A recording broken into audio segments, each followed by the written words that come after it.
Hello everyone, Mark here on the Culinary Compass, and the fun on Valentine's Cheese Week continues. Today, I'm going to make love to goat cheese.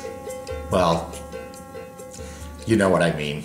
Okay, so how do you make love to goat cheese? Well, it's pretty simple. You show it some attention. You bring some special gifts to it. And so I'd like to show you what some of those gifts are. Gifts like olive oil. Goat cheese loves olive oil. Balsamic vinegar can be a wonderful gift to bring to your goat cheese. You could bring some pesto that maybe you've got in your freezer. Anything that you like, it's worth trying with goat cheese. Okay, so what do we have in the most simple version is you've got some goat cheese. We've got some olive oil. The quality of the olive oil does matter. You want very high quality olive oil and black pepper. Now, first things first is getting your goat cheese broken up into pieces. This is not meant to be blended. You want the goat cheese to retain its integrity, have some pieces that you can bite into, so you really can still taste the cheese. The best way to do this is to use 2 forks and just go ahead and gently break it up so that you end up with something that maybe looks like this. The reason I'm leaving these pieces so large is that we're going to be mixing the olive oil and the pepper, and so we're going to break it up a little bit further. So, olive oil. Don't be shy.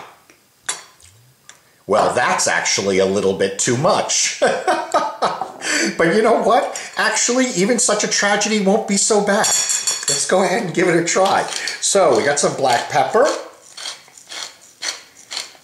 You may think I've used too much, but remember, the whole purpose of this is to get these flavors melded and mixed. So let's go ahead and let's just break this up a little bit. Let's toss it slightly. There you have it. Now, you could imagine very easily taking a little bit of this, putting it on some bread. That in and of itself would be a beautiful sandwich with some tomato and lettuce. You could imagine just having this at the table so people could dip their bread into it. You could imagine taking this and actually putting it on top of someone's salad. Now let's move on to our next example. Again, we start with goat cheese, we break it up.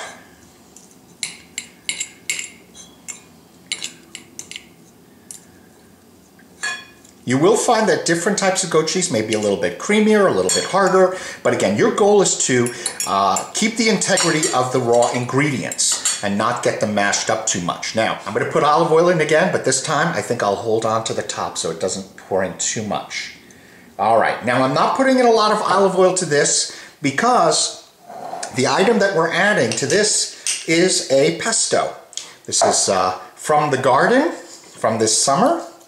And again, it already has a lot of olive oil in it, so we're not going to over add. We can always add more.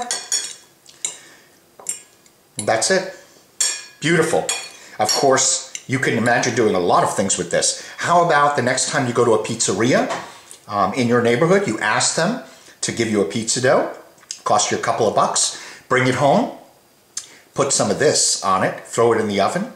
You'll have the most incredible pizza that you've ever had. But you could move outside the box a little bit and do something like utilize some mustard. Maybe you have a beautiful sun-dried tomato paste or some other type of a paste in your refrigerator. Maybe somebody gave you something like a olive spread and you're not sure exactly what you want to do with it, or it's too strong to just put on bread for your family. You can go ahead and take your goat cheese, like we've done before, flake it apart. For some things that come out of jars, yeah, you may need a little bit of olive oil to soften things up. So if you're going to use that mustard, maybe you'd want to do that. Now what I'm going to do is I'm going to work way out of the box. And what I'm going to do is use an Indian mango pickle. Now this is a wonderful thing, but very, very strong. In fact, for most people, virtually impossible to eat on its own.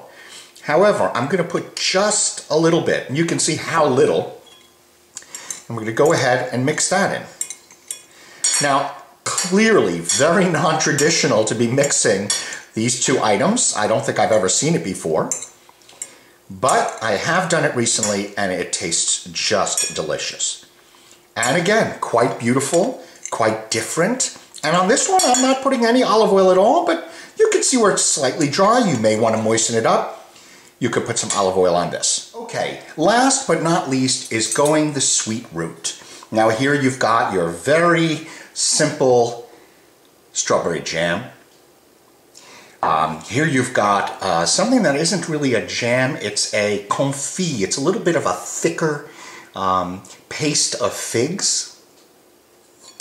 And over here we have a jam that's made from cassis berries, which are similar slightly to blueberries.